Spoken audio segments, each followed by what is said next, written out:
Kevin Zegers. This is Jamie Campbell Bauer.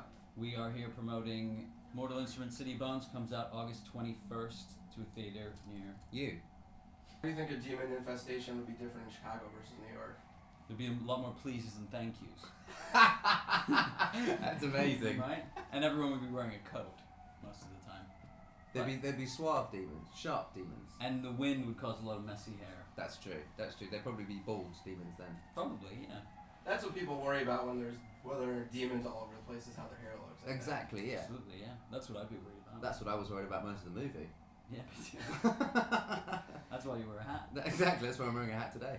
You guys have talked about really bonding as a cast and sort of feeling protective of each other. When's the time when you felt like you had to be protective of each other? I think on set, when there's a lot of fight scenes and choreography and stunts going on, you naturally have to be aware of your environment anyway, the sort of, spatial awareness. But then also, if somebody gets a ding or if it looks like it's going sort of a little bit out of shape, then one of us would call it off, even if it wasn't us. Like we go, okay, so let's just stop this right now. Because, for example, I mean, there's a scene in the Hotel de Moore, and it was very much like it was late at night when we were shooting it, and we needed to get it done. But I think I remember they were like, let's just go for it, and I think we all bonded together and we were like, we're just gonna need like 15 minutes just to go through this, because otherwise one of us could get hurt. Because I've worked on jobs before. I broke my ankle on a job because it was rushed. And like a choreography scene was rushed and we didn't have time, so we're all very aware of that. So we do get quite protective of each other, and also in another sense about the protection of each other. We when we're doing scenes together, we're very aware of sort of whose scene it is. It's not, for instance, if it's a scene that's poignant for Kevin's character, none of us are gonna like jump in there and be like, oh, I think I should get a close up at this point because my reaction is really important. Which is that doesn't happen all the time, because sometimes you unfortunately work with people that want to get in on every shot. I've worked with people that have appeared like their head's always in the but they're like 360 degrees. You go, how did you get from behind me to behind the character I'm talking to? Like, I don't understand. This acting style in general usually doesn't work out very well. There's a lot more than you'd think though who do that. I mean, listen, it's rare to find a group of people who are all sort of, I think we just all wanted to make a good film, and I think a lot of times you go in thinking like, this would be a great thing for me.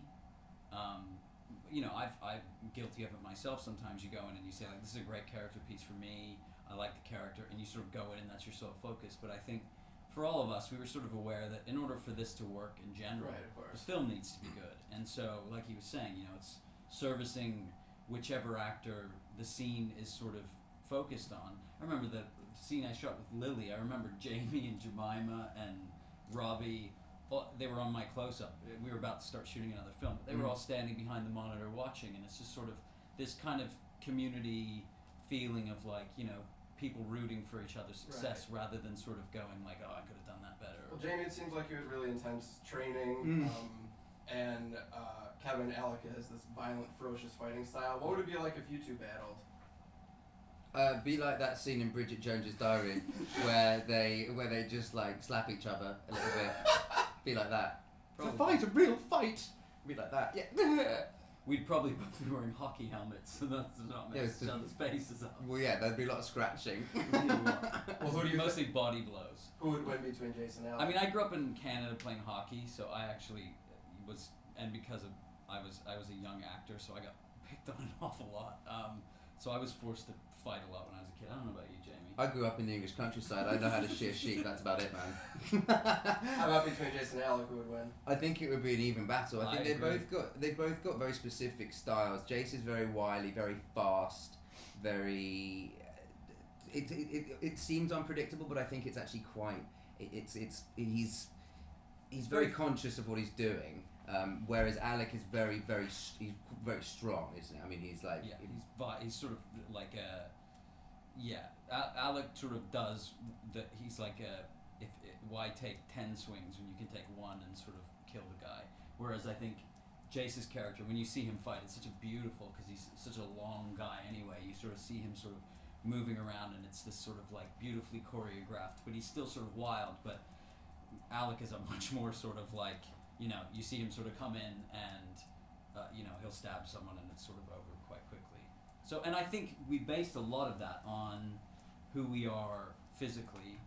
The stunt coordinator was very specific about my size and the things that I do well versus the things that Jamie does well. I mean, obviously based in the book also, but a lot of what we did was sort of tailored to what our strengths are anyways. And so, the way that I am and the way that the physically the way that I am was very suited to the way that I would fight, and I think Jamie did the same thing. Yeah. So it ends up sort of working out. And you can also see that it's us, which we wanted to be able to do. I hate when they cut away and you see some guy who's clearly not the guy with some stupid wig on or face replacement or something like that. And so it's a little messier when you watch the fighting, but it's much more organic and it's much more violent and it's much more impactful, I think, for the audience because they can see that it's us. Well, we're dealing with angels and half angels here and all sorts of craziness. Who's your favorite Victoria's Secret angel, and how do you think Jason Alec would defend them? Who's my favourite Victoria's Secret? I went to school with Cara Delevingne. She's a Victoria's Secret angel, so she's personally my favourite because she was like my little sister growing up. And I follow her on Instagram, so I'd say her as well. Did you know that Jamie knew her? I didn't, no. Well, I'll set you guys up. By the way, just like Lily, she has great eyebrows. She does, yeah, she does have good brows. Who would be better at protecting her between Jason and Alec? Probably him because he knows her, We could probably look after her. She's a little one. She's quite small, yeah, exactly. Peanut. She is a little peanut, yeah. Well, I believe Alec has some feelings for Jace and their adopted siblings. Spoiler alert, I think Clary and Jace are also siblings, but she has feelings for him. Right. What is this movie saying about sibling relationships? Incest is best, but can your grandma take the test? That's effectively that's the tagline. That was the tagline they originally went for, but we changed it to "You have been chosen." Yeah. By your sister. Well, we find out we find out in the book series. We find out later on that Jace and Clary aren't brother and sister. So it's okay. But they think they are. But they think they are. Yeah, and I think that's for Jace. That's his sort of his biggest demon. No matter what he has to fight, is the love that he has for. I haven't said this before, and it's quite a delicious line actually. His biggest demon is the love that he has for this girl, and the fact that he can't. It's almost not. It's not unrequited. It's just taboo. Right. And I think we sort of switched. I mean, Alec does clearly have feelings for him, but we switched it from just being this sort of like hollow like sexual attraction thing, because I think for me at least there was a lot of that in the book, and I felt like in order to create like a dynamic character, I especially if you have a gay character, I feel like the notion that they're just sort of like walking around and like attracted to every guy, and I think the dynamic that Jamie and I have helped sort of steer the way that Alec's feelings towards him are. It has nothing to do with me wanting to jump Jamie. It's more this kind of brotherly. I mean, certainly there's other feelings involved, but it's not this like pulsating sexual dynamic that I have like we do personally. Yeah, absolutely. That's good. Good. I was going to say, but I think we were able to sort of tailor our characters based on our own relationships, and I think Lily and Jamie have such a great thing, but it's not. I think we were able to sort of find it in a way that wasn't so forced, and it's not me sort of sitting behind Jamie like checking out his arse every time he walks by. Yeah, exactly. I think it's a lot. There's a lot. The attraction is it's not aesthetic. It's not skin deep. It's very much. It's more spiritual than that, which is why the characters go through the torment. Because if Alec, for instance, just wanted to sleep with Jace, when it's addressed, it would be hollow, like Kevin says, and if it was the same for Jace and Clary, then it wouldn't really mean as much, and that's why there is confliction between all these characters. So it won't be awkward for people to see this movie with a sibling or something then? No, I don't think so. No, not unless Not unless you're planning on snogging them. Right.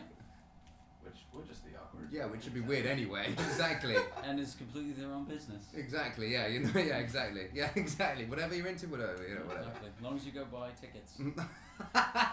Well, Jake, you said you didn't realize how much of Jace you had, and you kind of opened up a dark side you didn't know was there. How did you recognize that, and what does this mean for the future? I think acting for me is an incredibly cathartic process anyway, because I do get to explore sides of me that I don't explore on a daily basis anyway. So with Jace, I made him very dark. I made him very brooding and dangerous, and it sort of he got under my skin quite a bit. You know, he definitely got into me, and it was great that I was aware of that, and I was able to, once we finished shooting, take myself away and just I went to Bali and didn't go find myself again, but I just needed a little bit of R&R. To make sure you were not like a dark person. Well, yeah, just to sort of like release it and just let it go. But it's great that I know that that's there. So coming back for movie 2, that I'm able to tap into it and able to not let it take over my life in such a big way. Mm-hmm. Kevin, do you like talking about the kind of maybe the first time people saw you, some of those kids' sports movies, or do you prefer to not think about them? To me, it's like it's part. Whatever part of your story is, it is. I am. There's many things I'm grateful of for having started when I was 6, which is that I'm comfortable on set. There's a lot of things that have been a huge benefit to me. I've made a lot of mistakes when I was younger, and I'm now able to this is all a bit overwhelming. You go to these malls and there's people screaming, and there's we went to Comic-Con and it's all a bit wild. There's a big poster of your face. Right, there's that, but I think because I've had found some success when I was like 12, and then again when I was 20, I think you sort of learn how, and not many people get a couple of cracks at this thing. So if anything, I'm grateful that it's very easy to sort of lose yourself in this, and then you kind of never get another go at it. So for me, it's different. It's different every time it comes back around, and I think it's helpful for me that this is not totally new for me. And I think also just being on set, there's 150 guys standing around, and if you're not used to being on set, I'm much more comfortable on set than I am in my own personal life. It's just kind of where I grew up, so it makes it easier for me to do my job. Real fast, which is more likely, a dog playing basketball or a monkey playing hockey? The monkey playing hockey was actually much easier to do, I have to say, because they're a lot more like us. Did you know I did a movie with a monkey that played hockey? No, now I do. Grade A. What's it called? Most Valuable Primate. Okay, I'm gonna watch it. You should. What team did the monkey play for? Mine. Your team, obviously. He was my monkey. Chimpanzee. We're not supposed to call them monkeys. Oh, really? They get offended? Well, the animal people do, because they're not monkeys. The animal people.